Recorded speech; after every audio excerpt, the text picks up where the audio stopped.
You're listening to the Celtic Soul Podcast with me, Andrew Milne. You're all very welcome to episode 10. My guest on the show today will be former Celtic striker Scott McDonald. This episode has been sponsored by Auto Assure Dundalk. Thanks to Owen McGuinness and his team for the continued support of independent Celtic fan media. Players come and go at Celtic, but the fans still remain season after season. Fans will have their favourite players, and many a debate takes place on supporters' buses, down the pub, or in latter years on social media about players who don the famous Celtic jersey. Be it Adidas, Nike or Umbro who sponsor it. When they put it on, they carry the support of the whole Celtic family. One man's hero could be another one's villain, but they will always get the full backing of the fans as long as they give their all for 90 minutes. Craig Gordon leaves Celtic with a bag full of medals, 14 in total, and plenty of memories. We all knew Craig was a quality goalie when he was at Hearts and Sunderland before injury almost wrecked his career, but he bounced back at Celtic when many had written him off. Craig became Ronnie Dealey's first signing and would go on to make 242 appearances and was able to force his way back into the team after Doris de Vries came in as Brendan Rodgers sung his praises and the writing looked on the wall for Craig. Brendan wanted his goalkeeper to play out from the back. In September of that first season under Rodgers against Kilmarnock, Craig came off the bench to replace Doris. Fans thought Rodgers had seen enough mistakes from Doris, but he was injured and Craig adapted to his new role and new style of play and played a major role in the invincible season. I never saw him refuse a selfie or refuse to engage with young fans outside Celtic Park, and a video surfaced this week with kids taking shots against him at the front of the stadium, something you don't see every day. Later in his career he fell down the pecking order and has moved on to play first team football elsewhere and to try to force his way back into the Scottish team. Best of luck to him. He showed plenty of mental strength coming back from the injuries and will be forever remembered as a Celtic invincible. My guest in episode 10 of the podcast is Scott McDonald, a player who broke my heart and many other Celtic fans on a dark day in Motherwell. But he redeemed himself as a Celtic player when he thought his chance had gone to join the club he had supported as a kid back home in Australia. So here's how I got on when I chatted to Scott from his home in Australia. In Man O'Neill's last season, Scott McDonald broke the Celtic fans' hearts. 2 goals for Motherwell on the last day of the season. The media dubbed it Helicopter Sunday. It was a long boat home. It was a dry boat. No drink allowed because Rangers fans had wrecked the boat the week before. Scott was in an airport lounge with his father-in-law, who was a Celtic fan. But he would redeem himself in the eyes of his father-in-law and all the fans when he was signed by Gordon Strachan. He scored some very important goals for us, both in Europe and domestically, and finished top scorer in the league. Scott, you're very welcome to the Celtic Soul Podcast. Thanks for having me. Absolute pleasure to be on. I don't think I can ever go without the introduction of that infamous day. And I don't know whether or not it was good that you said it before all the other good things that happened, or you could have softened the blow by all the good things before you said that. But it's part and parcel of my history, and sure something we'll talk about further in this conversation. Yeah, I've interviewed you once before for Celtic AM in Malone's, packed Malone's that morning. And what I did find that day was you're honest and you don't blow smoke up the Celtic fans' ass. Look, I think I'm just a typical Australian in terms of you say what you think. Sometimes it's a bit raw and sometimes people like it, sometimes they don't. But yeah, look, I've always tried to be as transparent and honest as possible. And like I said, throughout your career, it can be a good thing, but it can also get you in a lot of trouble, Andrew. So I've had my good and bad with it. Can you bring us back to your family history? Because you grew up a Celtic fan in Australia. Where does the influence come from? Yeah, well, both my parents are from Glasgow. Dad was from Castlemilk, was born and raised there, and then moved out to East Kilbride when that became more of a popular choice just on the outskirts of Glasgow. They were building a lot of houses out there. They moved there. Then they immigrated in the 70s. Mum's family was from Govan, so the complete opposite side. All my family is Scottish. I'm the first generation Australians, but Mum's family actually immigrated in the mid-60s. So it actually happened that Mum and Dad met in Australia at a football club, which at that point was more a football club, yes, but very much a social club for expats. to get to know each other, and that's how they linked up. And people would find jobs and work for one another, and so on and so forth. And still are very good, friends of the family to this day. So mum's side was predominantly Rangers, dad was Celtic, and that's where the mixture of all the confusion at times is he Celtic or is he not? He's talking nonsense. But categorically, I have to say my father's side won, hands down, in terms of the influence that I had when I was a young child.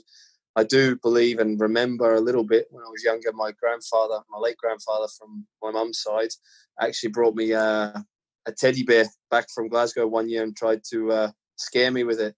Broxy Bear. It didn't even make the bedroom. Dad made sure it wasn't going anywhere in that house. So no, look, it was great. I mean, obviously, growing up as a Celtic supporter at my time was very difficult because Celtic weren't successful in the early years of my lifetime. But a lot of memories, a lot of listen to the tranny, as people like to call it in the UK, and later on watching games on the telly, as nervous as everyone else, and just. One of the memories that pops to my mind is obviously when Celtic stopped the 10 in a row that season, and we had a party at our house. There was, over 15 or 20 people there jumping up and down, celebrating on that day when Harold Bratback scored that goal. And things like that you remember as a young kid. I was lucky enough to come to Glasgow on a couple of occasions. And look, my first ever opportunity of watching Celtic live was in the 95 time when Tommy had the likes of, Tommy Burns, that is, had the likes of, Cadeti, Van Hooijdonk, Andreas Thom. And the one for me that always stood out and I absolutely loved was Paolo Di Canio. It was just my hero after that trip, and just watching him day in, day out. Before that would have been Paul McStay, because every year my grandfather, my dad's dad, would come back to Scotland to see all his family and friends, and I would always get a Celtic jersey when he come back. So it was fantastic. But look, when I went to Celtic Park that first time, it was just unbelievable. There was only 3 stands made at that point. I think we played Hibs that day, and Brian O'Neill scored a header off the top of my head. I think it was either 3-0 or 3-1 in that game. But yeah, real special memories growing up, and obviously going to watch Celtic train at the old Barrafields, and almost got my head taken off by Morton Veekhorst one morning, actually, trying to climb the gate, as people do, because you had to watch from outside because there was no public viewing. So, but you had those the slants and obviously the iron sort of fences that are still there to this day. And I think there was trees and everything, and I climbed in and climbed up the top and had this old camera. Didn't see the ball, and all you could just hear was Morton screaming like, "Watch out!" Just missed me by a whisker, or else I could have been out for 6, I reckon, at that point. But yeah, just little things like that. I mean, they're my types of memories growing up from afar as well. It was very difficult because you're in an expat community, and there's a lot of Rangers fans within that. And I was the only Celtic fan at that point, and yeah, there was a lot of ribbing going on, even all the way over 20,000 miles away, and in Melbourne, and you quickly get to understand the culture and what it's about. Obviously, not to the extent of what it is in Glasgow and of the likes, because of the religious side and everything else that goes with it. But you certainly were educated upon it and understood what it meant and what else was going on outside the football match at times. So as a child in Australia, you're obviously a talented footballer. You played in underage Australian teams. But before you made your way to Britain, was the ambition to play for Celtic as a kid? Was it the dream? I think it's every kid's dream to play for the club you support. But a real dream, I could never have imagined it, no. I was a pretty level-headed kid growing up. I was always confident. I loved all my sports. I played a lot of cricket. Was very passionate about my cricket as well growing up. Obviously, that was the summertime. We'd play cricket and tennis a lot of the time. I think it helped me within, football as well in terms of technique, hand-eye coordination, all that sort of stuff. And really, at one point, Mum and Dad actually had to say to me, look, we can't afford to do the 2 sports. You're going to have to pick one or the other. And there was no question in my mind which one I was going to pick. But even then, I never really thought much of it. I had ambitions to do well within the game, but to get abroad and get overseas was always going to be a tough ask, all the way from Australia, and being young and so many talented players playing, in England, Scotland, and within Europe.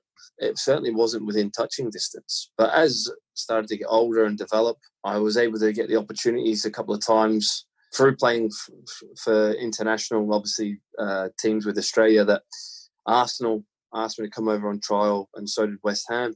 And that was when the likes of Jermaine Pennant, Jermaine Defoe, David Bentley, to name a few, Jay Bothroyd was another one. They were all at these football clubs at that point. Rio Ferdinand had just got up to the first team at West Ham. So you're looking and you think, wow, this is the real deal. This is the levels you have to get to. And it was a real eye-opener for me, a very good one. But, the longer it went on and the more success I had domestically over back in Australia, the more serious I took it, and was just waiting for that opportunity. And it came my way, obviously.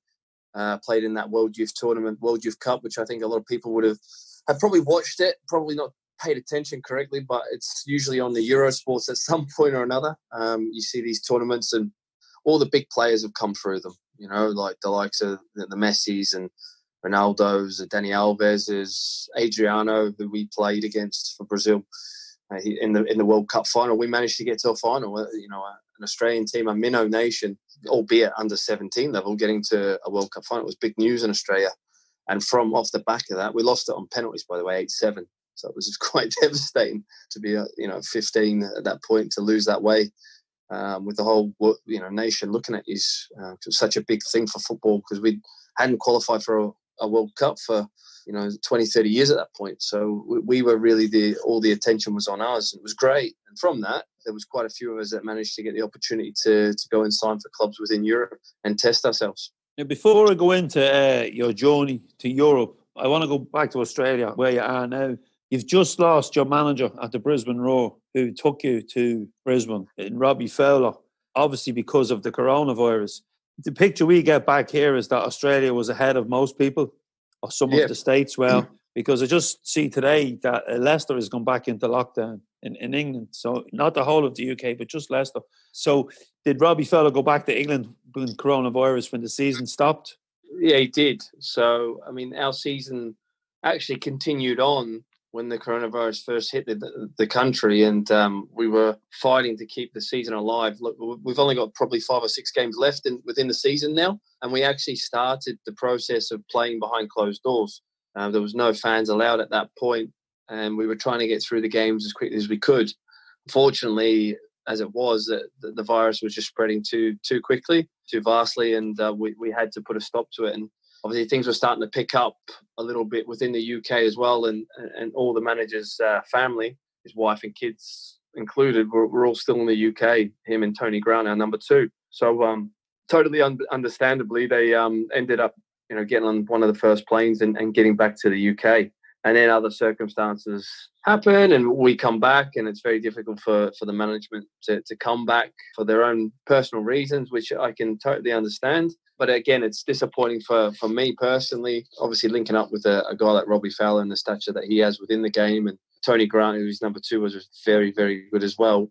And it just sort of gave me a new lease of life. As crazy it is, I obviously moved here, which we'll talk about, but I've moved clubs within this season, and I just started to really perform really well again and enjoying my football. And obviously they've gone now, so we just restart. And there's a couple of people that are in sort of interim caretaker roles at the moment, and we'll just see how the season pans out and finishes, and reassess everything from there on in. And obviously, and I don't mean to sound rude, but you're in the latter stage of your career. Do you see yourself going into coaching? Absolutely. Yeah, without question. I'm UEFA A license accredited already. I'm looking to pursue my application for the UEFA Pro license as well with the SFA as soon as I can. The applications are now getting put in, so hopefully I can get on that. And without question, part of my mindset coming back to Australia was I was already doing media stuff, as people probably well know, back in the UK, back in Scotland. So stuff like that was still on my radar coming back to Australia. But also the key thing was to play and hopefully open up opportunities to then go on to coaching roles and obviously be a manager at some point. That's definitely an ambition of mine. So you definitely want to stay in the game? Well, without question, I think majority of footballers would say the same thing. It's working hard again. And getting the opportunity. I think the thing is, and talked about this with quite a few of my ex teammates, and Steve McManus being one of them, who's obviously now at Celtic Football Club, has done a lot of coaching. But you really are starting again from scratch, and that's where some footballers can get their head around that and start from scratch again. Because reputations a lot of the time don't count for nothing now. You have to prove yourself all over again. You're not a player anymore, so you have to prove that you can coach and you can manage people, which is a totally different skill in itself. So you have to be humble within that and understand those things. And some ex-players can do it, or some players can, and some players can't. So the only way you're going to know is if you put yourself out there and try and get on the grass and try and learn as well and keep an open mind. So we'll wait and see. But I think if you ask anyone, I'm no different. You fully believe in yourself and the ability that you would have to have an effect on other players and be able to teach them and get the best out of them. And you see, if you do go into coaching in Australia, or do you see it back in Scotland or back in Europe? It's like it chops and changes all the time. I think for me, first and foremost, I have to look at Australia. I'm here now, and it's a case of working hard and doing the groundwork and learning. I'm already part of the academy at Brisbane, so I'm coaching within the academy itself right now at all different age groups, from 12s right up to under 18s and the under 20s as well at times. And I was just about to really get into that just before this virus broke out. So I'm looking forward to getting into that again. And for the meantime, it will be Australia. But you never say never. Obviously, if you're very successful and you do well and other opportunities come around, then Europe's where you need to be and want to be, just like you were as a player. That's the best place to be if you really want to make it and crack it.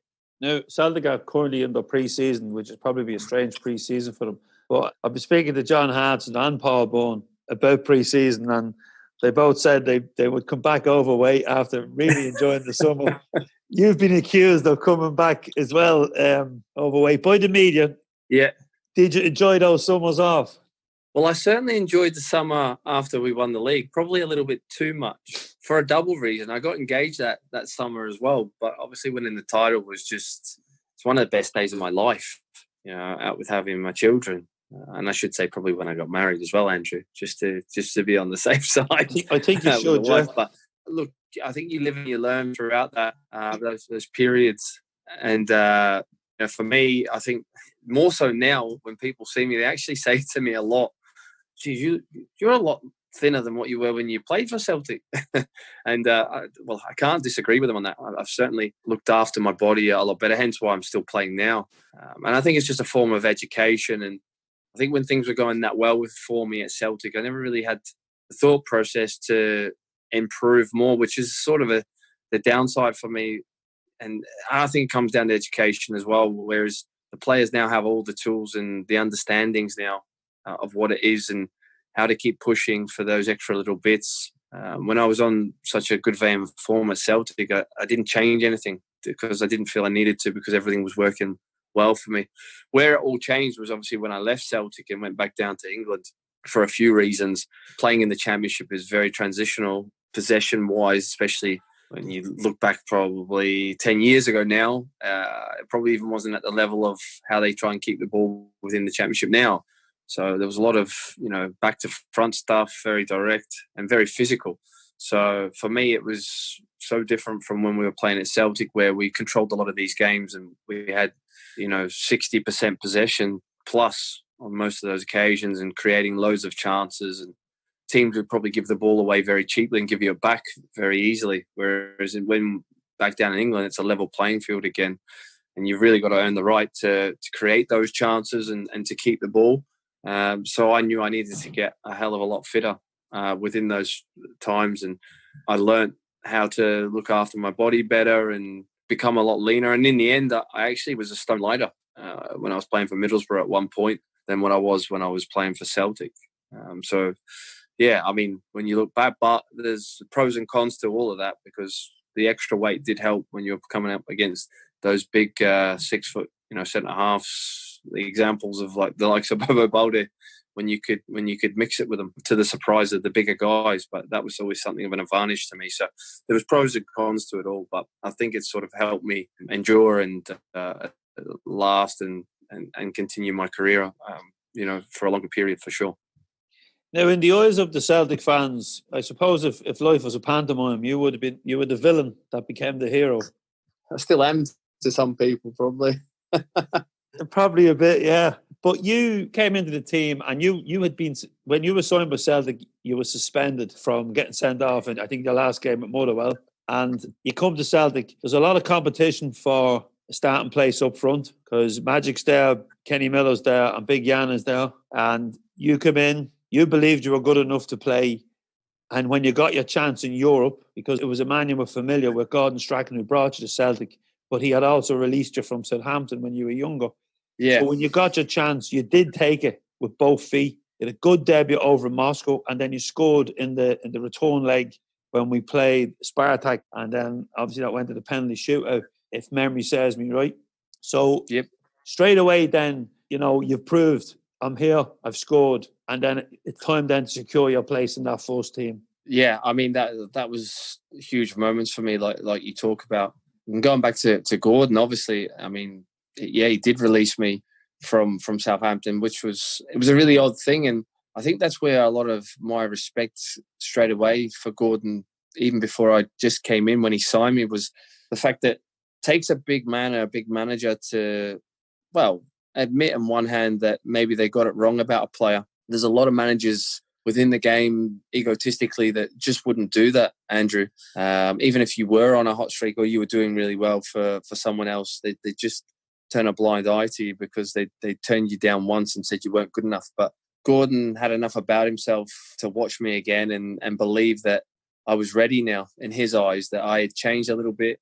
I had more humility and was much more of a team player, or just much more mature as it comes with as you get a little bit older than what I was at Southampton. So that was a weird one when I got that phone call from Gordon. I was waiting a couple of weeks for it. I got a phone call saying that Celtic were interested. Would I want to come and play for Celtic? I was absolute hell yeah. Tell him to call me and let's get this done. But he left me hanging for a wee while. He left me hanging for a couple of weeks, and in the end, I was actually on an international tour with Australia and China. We were sitting in Hong Kong and just remember trying to look at my phone every 2 minutes, seeing if there was a phone call. I didn't even have his number, so I was like, when's he going to call? Was he going to call? Finally, he called. I think it was like 2 or 3 in the morning in Hong Kong, and it was one of those conversations. Do you have a problem working with me again after me releasing you? And I was like, absolutely not. No, let's get going. So that for me broke a lot of the ice, and it was great. And I managed to have a really good pre-season. We went to Switzerland. We went to America as well, to Denver, to play the MLS All-Stars, and really impressed. In my time there, I came really hungry and wanting to prove to people that I belonged at this level. So, most importantly, the people that really mattered at that point wasn't the Celtic fans, because we weren't playing real games at that point, and it was the coaching staff and it was the players around me, and having the respect of them and seeing that I was a good player, which I managed to do and very early on, which was fantastic for me. And I think one person in particular said it the best, and that was Tommy Burns. We were in Switzerland actually, and we were playing a possession game, and we just stopped for a break, and he put his arm around me and just said, you're doing great, son. Remember this as well. We believe in you. You're a Celtic player, and that's why you're here, because you're good enough. So go and show us. And that for me, coming from Tommy, who's Mr. Celtic at the time, forever and a day, you're thinking, wow, well, if he's convinced, then everyone else is going to be a walk in the park then. So from that, I never looked back. And yeah, it was a frustrating time because I couldn't play the first couple of games because I stupidly got sent off at Motherwell before the end of the season. So that was a difficult time where the likes of, you thought Kenny Miller was still at the club. We weren't sure if he was going to be staying or going at that point. Big Jan Vennegoor was a stick-on to play, and Magic obviously was an excellent footballer and player and scored a lot of goals for Celtic, probably the season before the one I came. So you're looking at it going, right, I need to do something special here. But again, the management believed in me. So that gave me huge confidence. And that first game away to Moscow, setting up the goal for Paul Hartley, really settled the nerves and made you feel a part of it, Neil. It's going, right, well, people can see I'm contributing. This is the beginning. This is fantastic. But you still want that first goal. You're still waiting for it. We played Aberdeen away in one of the first games of the season. And I can still remember missing a chance in the first half of that game, my first start in the Premiership. And you're thinking, I get hooked after about 70 minutes. It's 1-1. And Kenny Miller comes on and scores a brace within that, scores a lovely second goal. I think curled it in the top corner. And I was delighted for the team, but I just knew my head was down going, oh, God, here we go. I'm back on the bench for a wee while. I'm going to have to work extra hard to get back in this team. But look, it shows again that how much Gordon believed in me and the coaching staff that managed to start the next game against Spartak. I think there was a little bit of luck in that as well, because I don't think Kenny Miller wanted to actually be cup tied within Europe, because there might have been an opportunity. I think it was even Italy, somewhere in Italy, because he'd done really well for Scotland against Italy. He scored the winner, didn't he, at Hampden? So I think there was a little interest from Italy at that point. He actually ended up going to Derby, but they were worried. He was concerned he didn't want to be cup tied, European cup tied. So that gave me the opportunity again, and to score your first goal, being at Celtic Park on a European night, and then eventually qualifying to play in the Champions League. It was just what dreams are made of. And for me, I just gained so much confidence from that. And I never really looked back after that. It was such a golden season for me. And I think people are quick to obviously forget the circumstance. Well, not forget the circumstances, but for me, there were so many other players that were deemed better than me when I come in, and also that I was just going to be a squad player. But I certainly didn't see that when I came in. I was fortunate that I had this sort of mentality within me, and I think that's partially the reason why I was successful. Do I believe I was a good player? Yes. I wasn't the best player, especially then. I was probably a better player 6-7 years on, because you got much more experience that you've gained. I was still quite raw when I turned up at Celtic, but I learned quickly that I had some fantastic players around me, and what I needed to do was get the ball to them if I ever had it, and get in the danger area and score goals, because the numbers mattered. When you play for Celtic as a centre forward, you're always remembered on how many goals you've scored, not how many you've set up or how well you've played in that game. You've got to get the goals to be proven as a successful, Celtic striker. So it was a great time for me. And the goals did come. Rangers, AC Milan, Man United, and you scored over 60 goals for Celtic, 25 in the league in one season. I think it was 31 throughout the whole season. That has to be, was that your finest season as a player? Yeah, it was, without question. I never got to that level again in terms of goals. So for me, it was just like one of those seasons where we worked so hard, at the training ground as well with Gordon. Gordon was always very good for attacking-minded players, the way he set up, because he was a winger himself. So we played with two wingers, and he liked the inverted one, which Naka was, and sort of Aiden played a little bit wider. But we did a lot of work on the training ground, a lot of finishing, and it just repetition, training the brain, as they say. And throughout that period, it was just, you didn't even think anymore. It was just a goal before you'd even thought about touching the ball. That's how confident I was. It wasn't even like you were going into games thinking, oh, well, I'm going to score. It was more a case of, well, I know I'm going to score, but how many am I going to get? It got to that point. And I think that was also playing for a smaller club within the Premiership and being able to score goals for Motherwell. I always felt, well, if I'm scoring goals at Motherwell and doing very well, then there's no reason why I can't do even better at an even better club. Like, makes sense, yeah? And it sort of does, but it doesn't always work out that way for, all strikers that come to Celtic. You have to have a really good mindset and a mentality, and you have to understand sometimes that you have to simplify your game to get the results you want. You don't always need to do the difficult things. And I think I worked that out pretty quickly with the likes of Aidan McGeady and Nakamura on my team. And obviously Big Jan, who had an amazing partnership with, big man, small man, which always brought the best success for me in my game. Those players around me were going to give me so much joy. And they really did. Jan was a great forward to play off as well. The amount of goals even he created for me with flick-ons and whatever else. And he used to take all the knocks and the hits. And Gordon certainly wouldn't let me forget that at times. Remember your partner, because he's the guy that's taking all the shit for you to be successful.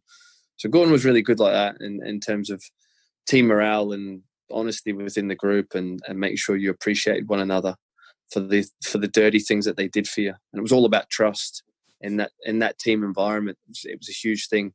You only play for Gordon if he trusted you, and if you did the dirty side of the game as well as all the good things. So we had a really good unit. Yeah, you mentioned three players there, three standout players. Big Jan, obviously, great partnership you forged with him up front. Aidan McGeady, very underrated, I think, in some people's minds. I thought Aidan was quality, and I thought the amount of supply he gave in to yourself and Jan, the amount of assists he had for goals, the stats are phenomenal. Yeah. And then, of course, you mentioned one of the most talented players I've ever seen in the Celtic jersey, which was Nakamura. Yeah, he's the best player I've ever played with to this day. Technically gifted. The David Beckham of Japanese football, has to be said as well. Boys, this was the year before I got there, but boys were saying when they played Milan, AC Milan, in the group or the last 16 of the Champions League year before, they were at the airport, and there was actually a flight to Tokyo, and they said, I kid you not, the whole flight of Tokyo were just surrounded Nakamura. He was just a god. That's how much he was thought of in Japan itself. But obviously a very much an unknown to everyone before he turned up to Celtic. A little bit like you could say what Lubo was for Celtic, very much an unknown, and all of a sudden you watch him play and you go, wow, he's special. And the amount of times that Naka could get you out of trouble just with his set pieces in particular was just phenomenal. But he worked on it day in, day out. He's one of the best professionals I've seen as well. We talk about the big players and how they practice, and they're constantly just all about their football and practice. Ronaldo's, Messi's. Naka would be out there for hours on end, even after training. He'd have his little interpreter in the goal, and he'd be hitting free kick after free kick after free kick. And it's a shame, really, because I actually see now within the game that it's getting less and less, and it's not also just because the young players don't want to do it. There's actually more another side to it in terms of from a sports science perspective and what they are actually hampering, I feel, within the game at times. I think Craig Levine's touched on it this week, actually. And a little bit of that element's correct, because these kids now are getting pulled in saying, don't do any more. You've done enough. We don't want you getting injured, so don't practice anymore, which is bewildering for me, because I think you build up a resistance over time as well. And when you're younger, if you're doing it all the time, it's less and less chance that you're going to break down. So there's something in that, I think. But I know I'm going a little bit off track, but it was just something that I was thinking about there when I'm talking about Nakamura and the hours that he used to put in. And we used to have these ice baths in the change room, Andrew, and we're talking middle of winter in Glasgow, it's freezing. But Naka would be in there every day up to his neck, no bother, just sit there, not even flinch, make sure his body was right. Be sitting in there with the fan on as well, for 10 minutes, just thinking, wow, he's shriveled up when he comes out of there, that's for sure. But and then you talk about Aidan McGeady. Aidan was phenomenal talent as well. In terms of skill, most skillfulest player I've ever played with, and the way he could take the piss out of someone, it probably reminded you probably a little bit like Jimmy Johnson used to do. He could do that, in abundance, but he would also be direct and beat someone with pace. But these things that you'd see him do in training, you just think, wow, this guy's a joke. And it was a real shame, actually. I mean, obviously he chose to go to Moscow instead of going down south when he first left Celtic, and then he got his chance at Everton. And I was really gutted for him in a sense, because I really believed he was a top 4 Premier League player for me, and he could have done special things at the right football club, and really had a successful time. He's had a great career, but I think for me, he could have even went higher. He was that exceptionally talented, and Nakamura was no different as well. He was just at a different age when he first came to Celtic, and was coming probably near the end of his career. And he chose to go to Espanyol after us. And I remember him leaving. That was a real gutter for everyone when he left. But Gordon had left, and he felt it was time for him to move on. But yeah, all these players, I mean, we've not even touched on some of the other ones like Tommy Gravison and Yuri Jarosik, who bit part players by the end when I first got there, but they were, top players. Played for Real Madrid. Yuri Jarosik played for top clubs in Europe and also played, for Chelsea as well on many occasions. So to play with all these players, it was an amazing time for me, and to learn off them and the standards that these guys set day in, day out training.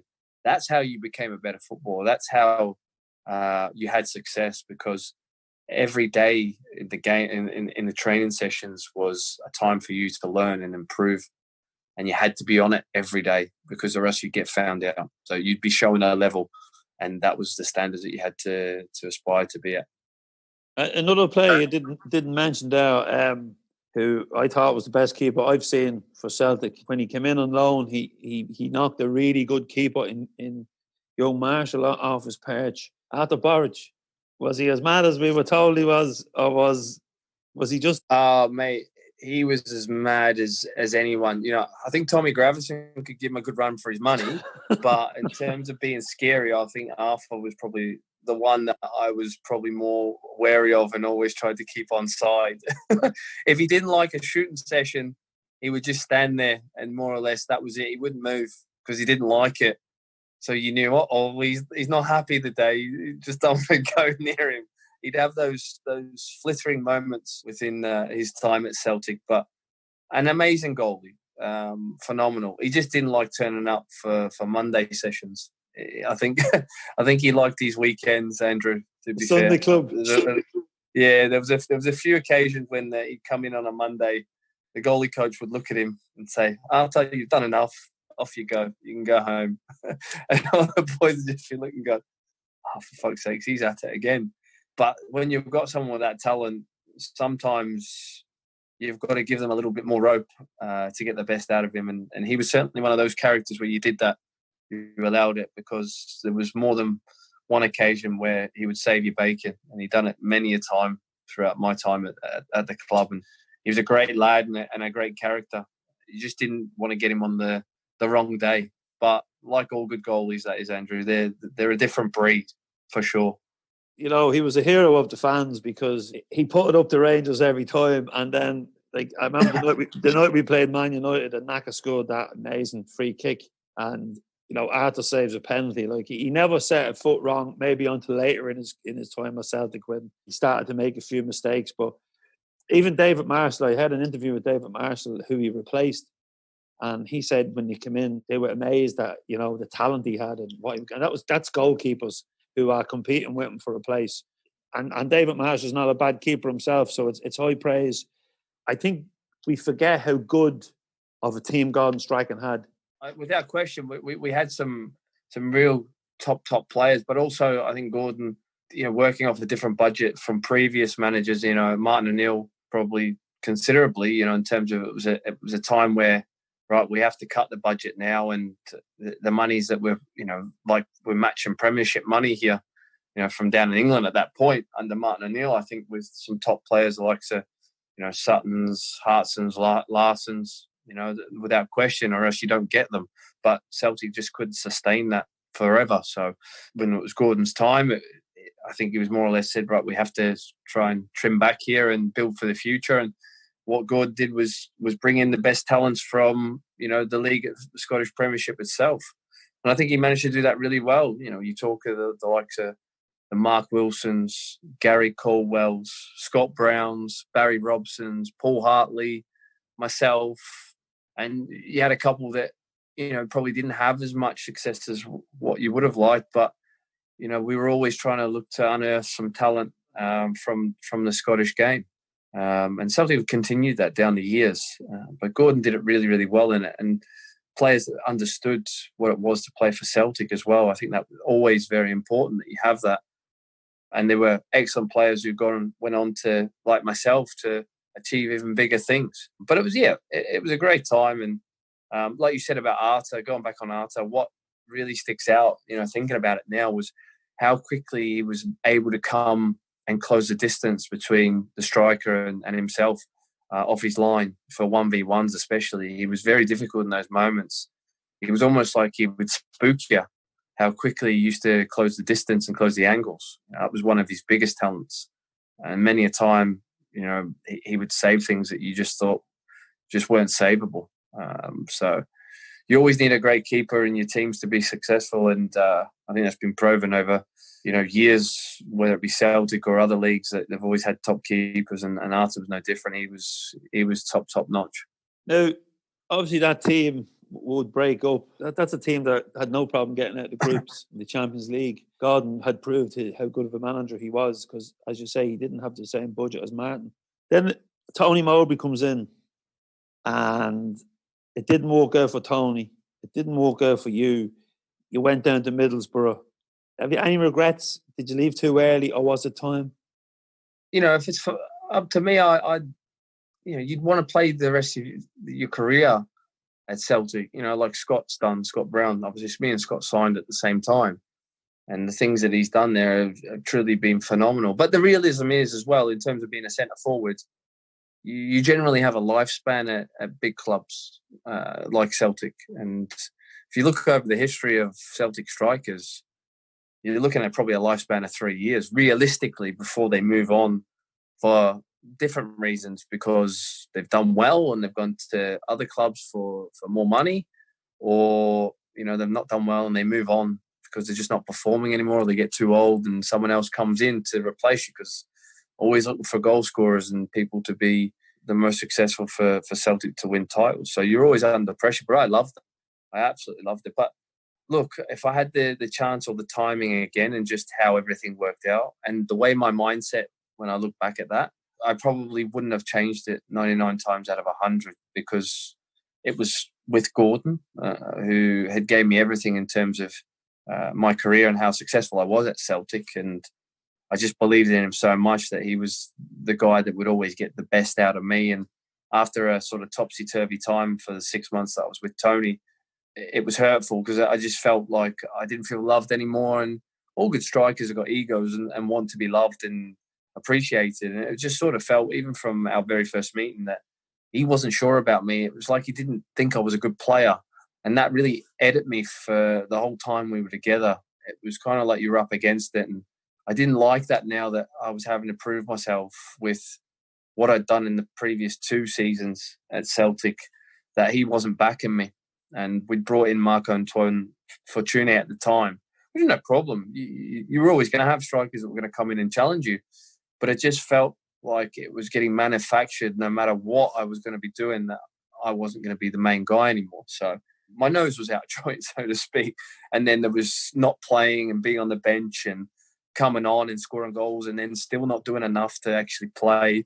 And when you played, you didn't do this. It was all the negative points that were coming rather than the positive ones. So with all that in mind, and then you get the attraction and the attention from another club that your previous manager's now in charge of, it just felt like the right time and the right one, and Celtic were ready to let me go.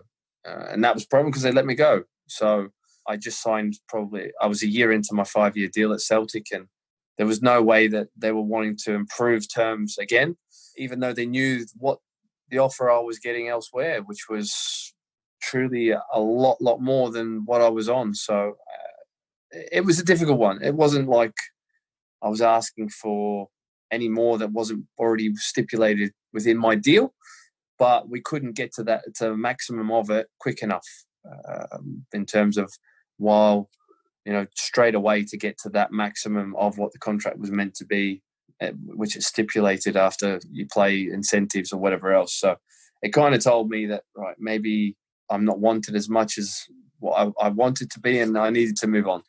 So with that, I made the decision to go to Middlesbrough and be with Gordon again, and truly believed, with everything he was telling me, that we were going to get promoted and go and play in the Premiership, where every player wants to play, and maximise their potential and play against the best players in the world. And that's where I really see Middlesbrough going. And unfortunately, sometimes things don't always work out the way that you want them. And it was a short space between me signing and Gordon actually being at the football club. And it's kind of surreal how things always work out. And all of a sudden, the manager who sold you at your previous club is now your manager again. I don't think there's many players that could say that ever happened to them. You know, so that was a surreal moment when Gordon left Middlesbrough, and I got into because Gordon was actually living 2 doors down from me, believe it or not. We were staying near the complex of the training ground at Middlesbrough, and he just seen it come across Sky Sports, and so I'm like, fucking go into it. He said, what the hell's going on? He's like, it's just not working. It's time for someone else to come in to try and make it work, but I'm not getting the response out of the players. He said, by the way, Tony Burberry is going to be our next manager. So I was like, and I just looked at him, and he just started, and he laughed at me. I was like, how can you laugh? This is not funny. You know, it's not funny. But Gordon being Gordon, he's got a wicked sense of humour, hasn't he? So he signed about 4 players from Celtic. Celtic have taken all that money, and now Tony's replacing him with the players that he didn't necessarily want. So it was a weird scenario. And Tony would probably admit that himself. And actually, you know what? In the end, me and Tony got along just fine. I say Gordon was 2 doors down from me. Tony was 1. Tony was right next to me. So he moved into the complex when he moved there. So that was awkward to start with, but the relationship built over time. And look, I got a lot of respect for Tony. The way I look at it through my time, and yeah, I was very angry at him and disappointed because I blamed him for me having to leave Celtic. And I found it very difficult leaving Celtic. You know, we talk about a lot of mental health stuff and going through things. I think I probably did go through a period where mentally I was just very, very sad, angry, and it was affecting my performances down in Middlesbrough to a degree because all I wanted to do was go back to Celtic. You know, me and Gordon sat down at one point and I'd said to him, I want to go back to Celtic. And he was like, well, you ain't fucking going back. Peter's not going to have you. So you're here, so you need to deal with that, son. I was like, right, okay, I suppose I do.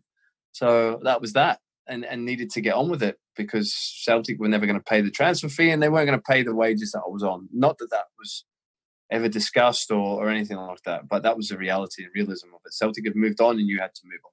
But, you know, going back to Tony was the fact of that he was wanting me to do things that I didn't feel was going to make me successful. Especially at Celtic, because I'd worked out what I had to do to be successful and to score the goals. He had different ideas on what he wanted to do and how he wanted to play. He ended up wanting to manipulate and move Aidan McGeady from, you know, a wide role into a more central one in terms of playing as a number 10. And Sean was another guy that he wanted to play more narrow as well. And I was kind of thinking, this is not working. This is like, we played with natural widths my whole time. I've had crosses, big man, small man. All of a sudden things had changed, but albeit I was still scoring goals. I still finished top scorer that year, I think equal with Robbie Keane, even though I left halfway through the season. But once he got to Middlesbrough, it opened my eyes a little bit more in terms of him as a football coach and a person, and his ideas and philosophies actually were very good. There's things now that I will take into my coaching career in terms of how he wanted to, you know, develop players and see between the lines of the game, get people in half turns and pockets, you know, to make it difficult for midfield and defenders. But I was an out-and-out centre forward at the time, so all I was thinking, crosses, goals, that will do. Thanks very much. But yeah, you live and you learn, and you mature as well as an individual and as a player, and within your football IQ. So from that, you know, now I don't ever really look back and have a bad word to say about Tony, but just at that point, when you're in the middle of your career, at the height of it, you think you know what's best. And that's pretty much why I left. Now, you didn't have I suppose, handed it on the plate. As you said earlier on, you know, you had to choose a sport because your parents said, look, we can't afford both or all three. And then as a 16-year-old kid, you're going to the other side of the world to sign for Southampton. And it doesn't work out at Southampton. And then you're moving around looking for a club. And I only found out this recently that you almost played for my local team, Drogheda United, at a time when there was big investment going into the club, and they'd win everything for about 4 years. Drogheda was the top team in Ireland, played in Europe. Actually played against Henrik Larsson when he was with Helsingborg. I'm not sure if he was player manager or just the captain. So you could have been sitting with me back in 2003 in Mother Hughes's pub, drinking pints of Guinness on a Friday night. What happened now? You wouldn't have even batted an eyelid at me, Andrew. You just would have thought, "Who's that with that Aussie accent in my local pub?" Probably. But it's funny you mentioned that, because I do remember that conversation. I believe I can't remember the coach's name. Was it Colin? Paul Doolan. Paul Doolan. And did he not have a brother or a cousin or something that was an agent as well? I believe that worked in the game, maybe. But I remember the conversation. I remember them saying to me, "Look, we'll fly you over. You don't even need to train, more or less, and we'll pay you," which was a lot of money back then, especially for a young, 18, 19-year-old kid. They were offering me some really good money just to come and obviously play the games more or less on a weekend. But as much as that was appealing, I just couldn't do it, just because I'd come from professional ranks, and I felt as if that was me failing, going back to almost semi-professional, and being so far away from home. Why am I going semi-pro when I could do that back in Australia anyway, where my family is? And it wasn't about the money at that point. It never was. When you're growing up, in your young career, you're wanting to make it. That's why you're doing it. You want to play at the highest levels. So I never lost belief within myself. Whether this is right or wrongly, I probably blamed others for not me achieving, and saying, well, it's them that don't believe in me. It's not my fault. It's them that aren't giving me the opportunity. I just need the opportunity. I need someone to come along and give me what I need. And it finally came around in terms of at Motherwell with Terry Butcher, who was amazing for me, as much as Celtic fans absolutely hate him for obvious reasons. But he was great for me in terms of his character and his persona and his man management. And I went there on trial. It was actually Dave McPherson, who actually is an ex-Rangers player as well, ex-Hearts. He actually played out over in Australia for a couple of years at the back end of his career and linked up with my agent. And it was through him, he asked, would I come and have a look at, training at Motherwell? And by this point as well, I'm living with my now mother-in-law and father-in-law with my now wife. I've been with my wife now for 19 years. So I was living with them at that time. And it was hard. And I was more or less to the point where, probably if it wasn't for my then girlfriend, I would have left long before that. I just had enough. It was getting very difficult. I'd been at Bournemouth. I'd been at the likes of Wimbledon, been promised things and then didn't materialise. And then this was happening time and again. So I'm thinking, I don't want to do this.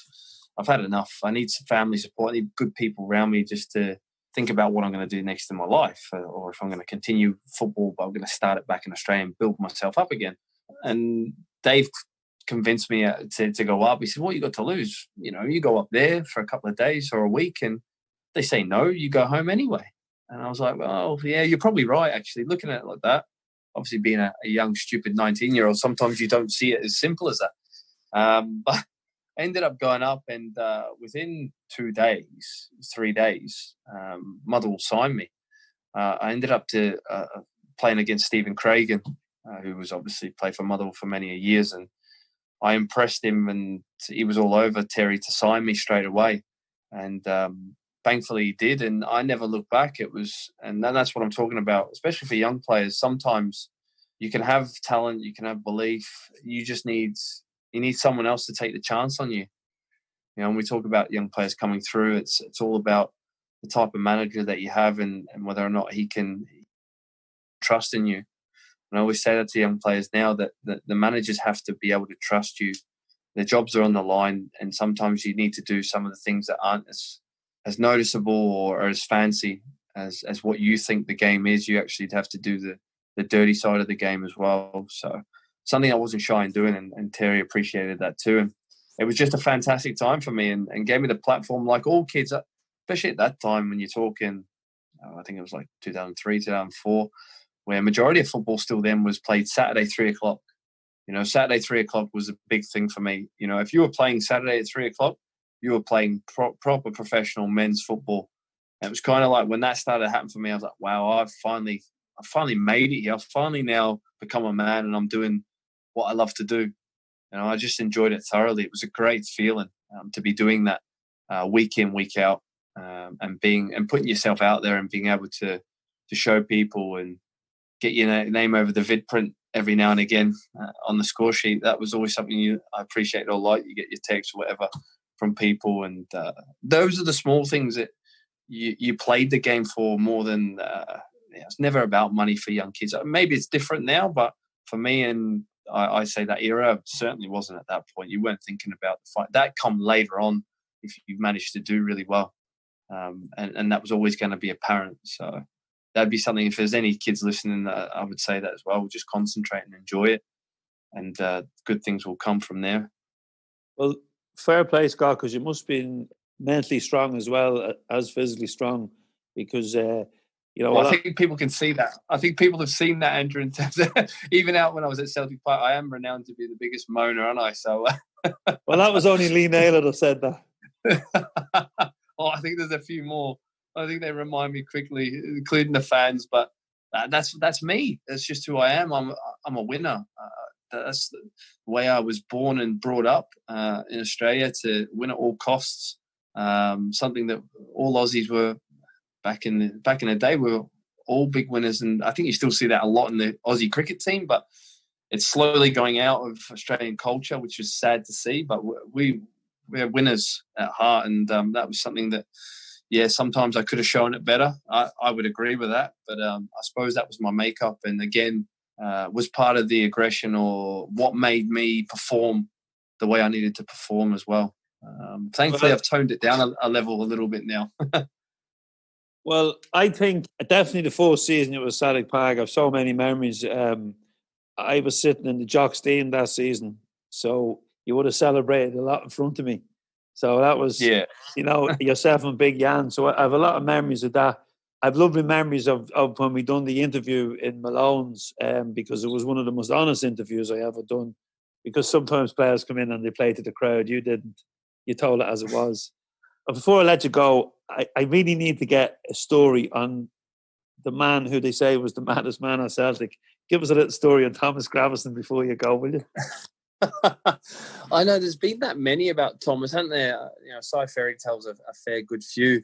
And the guy was the most extrovert, introvert guy you've ever seen. First of all, I've got to say, what a player he was.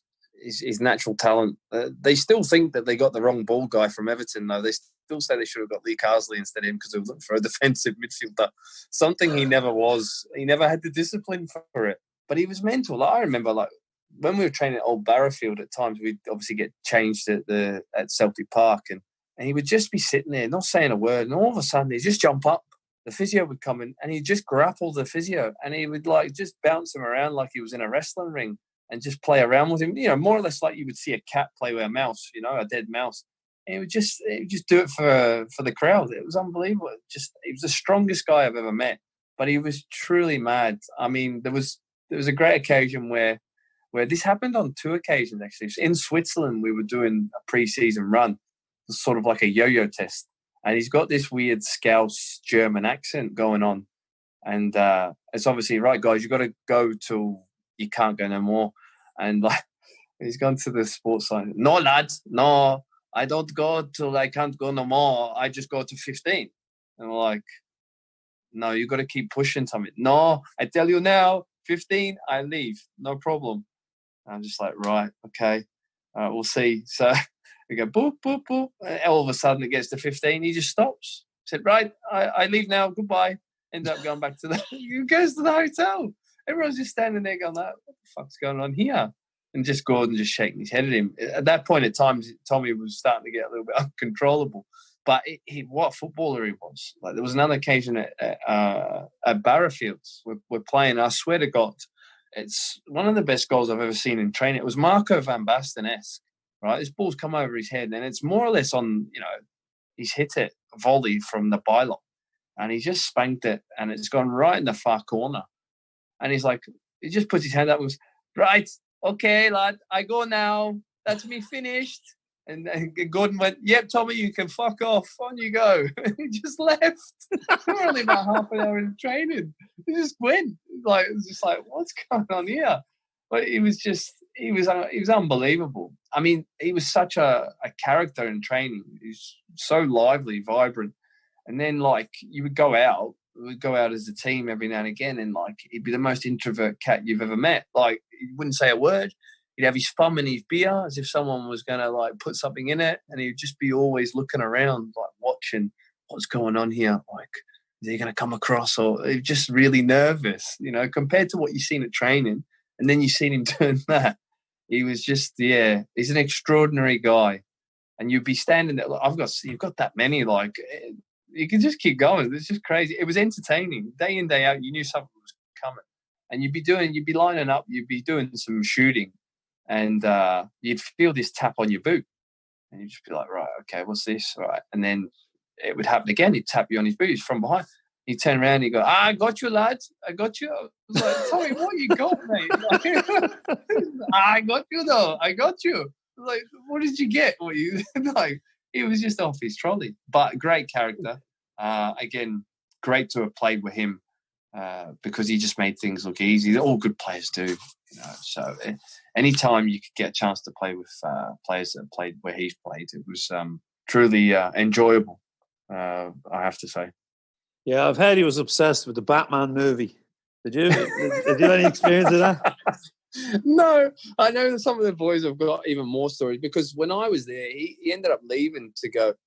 So all these stories I'm telling you were probably within, a 2 to 3 month period, and then he left. So, I couldn't imagine like what he was like the year before I got there because he went on loan to Everton and then he come back halfway through that season again. And he's just mad. Like Aiden tells a great story about him wanting to buy like a little Corsa or something to go to training. And the guy's absolutely rolling in it. And he just wants this little Corsa to drive around Glasgow with and take him to training because he didn't want to drive an expensive car around because it cost too much in petrol. He's always thinking about the money. It's incredible. But yeah, just eccentric cat. It must be said, but yeah, good times. We had some real great characters in that change room as well, which made it all, the more successful within the group and pushed us. And there was always the lightheartedness side of the group as well to keep spirits high. Well, Scott, it's been an absolute pleasure chatting. Thanks very much for taking the time out. I know there's a bit of a time difference, and I'd like to wish you the best of luck with the rest of the season. That you'll be in the playoffs, yeah? Yep, that's right. So we start in mid-July. We've got about 4 games to go, and it's sort of like an American setup here, where the top 6 go into the playoffs, the finals. You seeded the top 2 don't play for the first round, and it's like a cup, so anyone can win it. So we're 4th position right now, so you've got to be in it to win it, as they say, and we're certainly well within it. So fingers crossed we can have a really good end to the season. Well, I've never supported a team in Australia, but I will look out for you now. The only problem is it's orange, Andrew, so...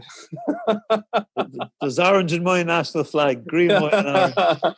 So, lovely. Glad to hear it. Well, listen, maybe we'll see it in Thailand when we're back for the Celtic Festival in 2022. Oh, that would be an absolute pleasure. I appreciate that. So hopefully we'll see you back in Glasgow sometime in Celtic Park. Yeah, that'd be wonderful too. Hopefully in the not too distant future, especially because it was sad actually talking about it. Taking my son to his last game. It was actually a Celtic Rangers game, the first one this season just gone. So I want him to see as much Celtic Park as possible, and no matter if you played for the club or you supported it all your life, you're part of that family, and that's something that's always special and dear to me. And the time I've had feels like it was only yesterday still. But obviously you want your family to be a part of that as well and enjoy that side of it. So whenever I can get there, I'll certainly be trying. Well, thanks for the memories and thanks for the goals. Thanks, Andrew. Take care. Thanks to Scott for taking the time out to chat to me from his home in Australia. I thought Scott was very honest and he never tried to blow smoke up the Celtic fans' arse. He wanted to play at the highest level after so many refusals as a young player. He finally reached the highs of the Champions League and winning the league with Celtic and becoming the top scorer in Scotland. A chance he thought had gone when he scored those goals against Celtic on a dark Sunday afternoon in Motherwell. Thanks once again to everyone who has visited our website celticfanzine.com and bought the fanzine. We are currently working on issue 110, the first of this new season. Thanks also to everyone who bought a t-shirt or badge. Check out our online shop where we are adding new stock of designs each week. Your support means we can continue to create free content and free live events when it's safe to do so. The podcast is available on all platforms: Apple, Acast, Spotify, or whatever platform you prefer. So please subscribe and follow us so you never miss an episode of the Celtic Soul Podcast. And also please follow us on Facebook, Instagram and Twitter. Thanks again to our sponsor, Ottawa Show, Dundalk, and to our producer, Ronan McQuillan. And to you, the listeners, keep the feedback coming in. Let us know your story, or if you would like to get on the podcast, or who you would like us to get on the podcast, please get in contact. info@celticfanzine.com if you would like to email us. Best of luck to all the barbers, hairdressers, and to all those who work in the restaurant and bar trade who are back working again. But let us not forget all the frontline workers in our hospitals, retirement homes, and those who looked after us in the local shop, the postmen, the bakers, the drivers, who all made sure we had a can of stout in the fridge and a bite to eat.